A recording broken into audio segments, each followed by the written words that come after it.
Sore ini, kami melanjutkan mengajar anak-anak di desa ini di kediaman Mas Bambang. Terlihat hanya sedikit yang datang dan mereka terlihat tidak bersemangat sekali. Topa sesekali membuat lelucon agar mereka bisa tertawa, hal itu cukup berhasil namun setelah itu mereka kembali tidak bersemangat seperti sebelumnya. Kegiatan mengajar hari ini pun berlangsung cukup cepat tidak seperti biasanya. Setelah bersalaman dengan kami dan Mas Bambang, mereka langsung pulang menuju rumahnya masing-masing. Sampeyan demam, ya? Tanya Bayu yang melihat sedikit agak pucat. Enggak kok, aman-aman. Jawabku. Ya udah kalau gitu. Ayo pulang. Ajak Bayu. Aku langsung mengambil tasku di depan rumah Mas Bambang. Lemes banget ya? Kata Mas Bambang.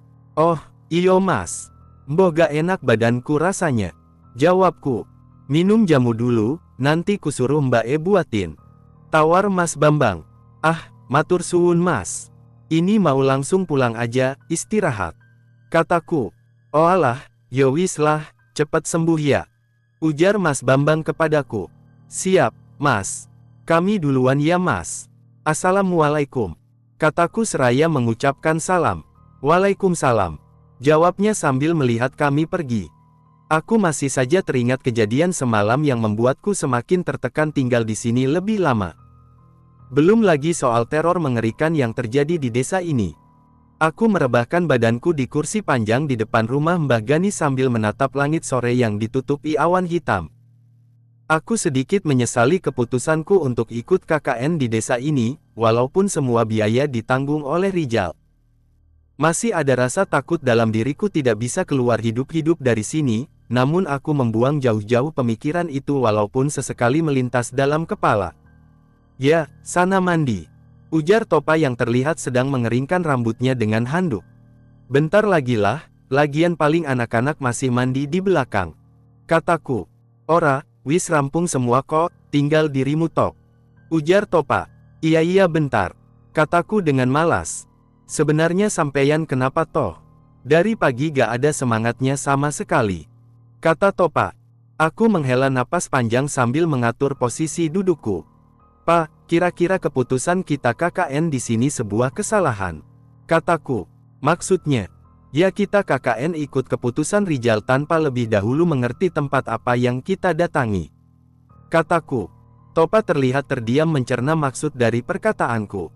Ya sudahlah, udah terjadi mau gimana lagi, ujar Topa.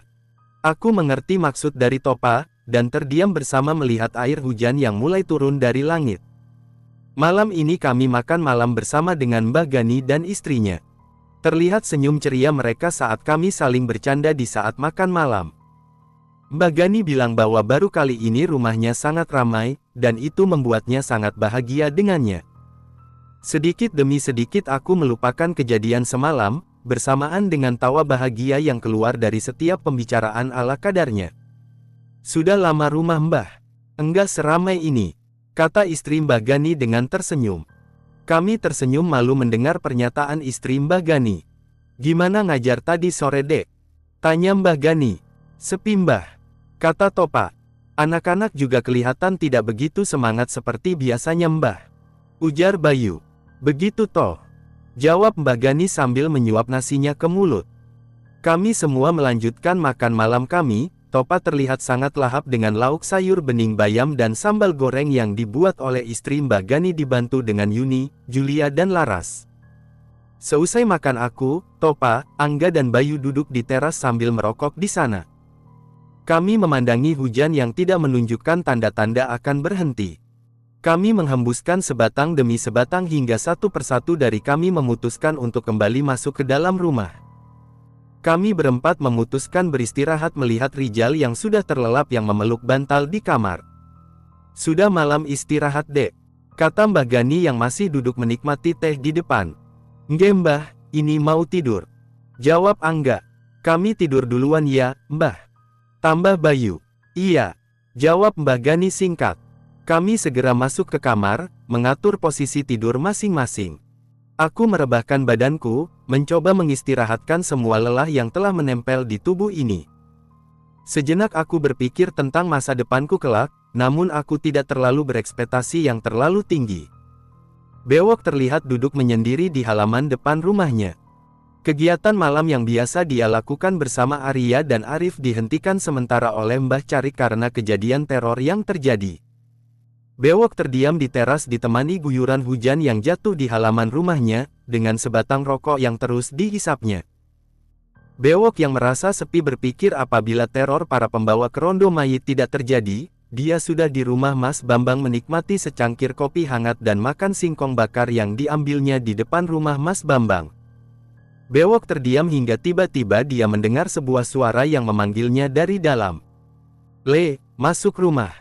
Bewok segera terbangkit dari tempat duduknya, terkejut mendengar suara itu. Bewok terdiam terpucat, selama ini Bewok hidup sendiri di rumahnya. Suara jeritan mulai terdengar di desa ini diiringi suara hujan yang tak kunjung reda. Para tetangga yang mendengar suara itu langsung menggendong anaknya yang tertidur menuju ke bawah tempat tidur untuk sembunyi. Mereka memilih bersembunyi daripada harus menolong tetangganya. Tak hanya satu rumah kali ini, jeritan itu terdengar di beberapa rumah dan saling bersahutan satu sama lain sepanjang malam. Malam ini warga desa tidur dalam rasa ketakutan, hanya berharap agar pagi cepat datang. Bewok menutup dirinya dengan selimut dan bantal kusam, suara jeritan penduduk desa mengalahkan suara dentuman air hujan yang menimpa genteng rumah Bewok kala itu. Jeritan yang memilukan diiringi bau anyir darah yang senantiasa tercium saat para pembawa kerondo mayit itu lewat. Desa yang awalnya tentram dan ramai dengan aktivitas para penduduknya menjadi sepi, seakan hanya ada beberapa orang yang hidup di desa ini. Para orang tua terlihat hanya sedikit yang berani keluar rumah. Mereka memilih berdiam diri dan menutup pintunya rapat-rapat karena tidak ingin melihat para pembawa jenazah korban teror malam tadi. Mbah Carik ditemani beberapa juru kunci dan terlihat kelelahan menguburkan 3 warga yang meninggal sekaligus pada malam tadi. Kami pun disuruh Mbah Carik agar mengurangi aktivitas kami di desa ini, hanya aku, Topa dan Angga yang membantu untuk memakamkan jenazah, sedangkan yang lain memilih tetap di rumah. Apa yang harus kita lakukan saat ini? Lirih Mbah Carik yang terlihat lesu. Mbah Carik terlihat menatap ke arah para juru kunci, berharap menemukan jawaban akan masalah ini. Sebaiknya kita mengungsikan warga ke desa sebelah Mbah, kata Mas Bambang. Apa mereka mau menerima kita, Bang? Tanya Mbah Carik. Mas Bambang terlihat terdiam. Hubungan antara dua desa yang dipisahkan oleh hutan jati ini sedikit lebih rumit dari yang dikira. Desa sebelah takut apabila teror yang menimpa desa ini akan berbalik ke desa mereka. Oleh karena itu sebagian besar penduduk di desa sana tidak menginginkan kehadiran penduduk di desa ini. Diminum dulu, Mas tehnya, kata Lastri sambil menaruh segelas teh di hadapan kami. Nggih, Mbak, matur suwun, kataku.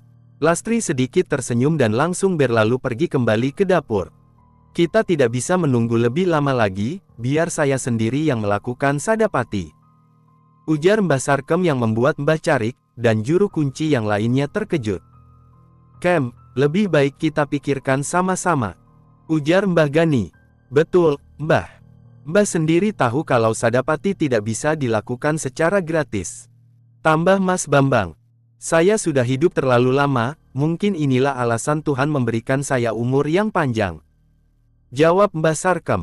Tapi, Mbah, kata Mas Bambang tidak melanjutkan ucapannya. Woto, ucap Mbah Sarkem. Saya tahu kalau kamu adalah murid dari Kliwon. Rasa hormat dan rasa sayangmu tinggi terhadap beliau, namun kebohongan tidak bisa selalu engkau tutupi, ujar Mbah Sarkem kepada Mbah Sarwoto. Kita terlalu banyak berbohong kepada penduduk. Woto, kita tidak bisa berbohong lagi, tambah Mbah Sarkem. Mbah Sarwoto terlihat menunduk mendengar perkataan Mbah Sarkem. Baru kali ini kulihat Mbah Sarwoto yang biasanya temperamental terlihat tenang. Mbah titipkan Alif ya, Bang, ucap Mbah Sarkem lalu beliau berpamitan untuk pulang ke rumah. Terlihat raut wajah dari Mbah Carik beserta juru kunci yang lain menyiratkan aura kesedihan. Aku masih bingung tentang hal ini, Mbah Sarkem dan Alif yang bilang begitu, kata Arif yang sedang duduk di bebatuan pinggir sungai. Jadi kau percaya? Entahlah, aku sendiri masih bingung. Pemuda yang terlihat akrab dengan Arif itu berjalan dan duduk di sebelah Arif. Arif yang sedang termenung sambil melempari batu ke arah sungai tidak melihat tindak tanduk lawan bicara yang sedang mengawasinya. Sebuah tusukan pisau tepat di kiri perut Arif membuyarkan lamunannya. Dia segera sekuat tenaga untuk melawan, namun orang itu tetap menusukkan pisaunya yang disembunyikan di balik celana ke arah Arif. Arif tidak bisa lagi melawan karena darah yang keluar dari perutnya mengalir deras. Dalam kesadaran Arif yang hampir habis, dia mencoba untuk menatap lawan bicara tadi. Maaf. Kenapa? Semuanya adalah rahasia bagiku dan keluargaku, aku hanya ingin mencapai apa yang tidak bisa dia capai. Pemuda itu lalu menyeret tubuh Arif yang sudah pucat tak berdaya itu ke arah sungai dan menghanyutkannya. Malam ini sebuah alur yang ditulis lama akan direalisasikan dengan sebuah pengorbanan yang menyakitkan warga desa.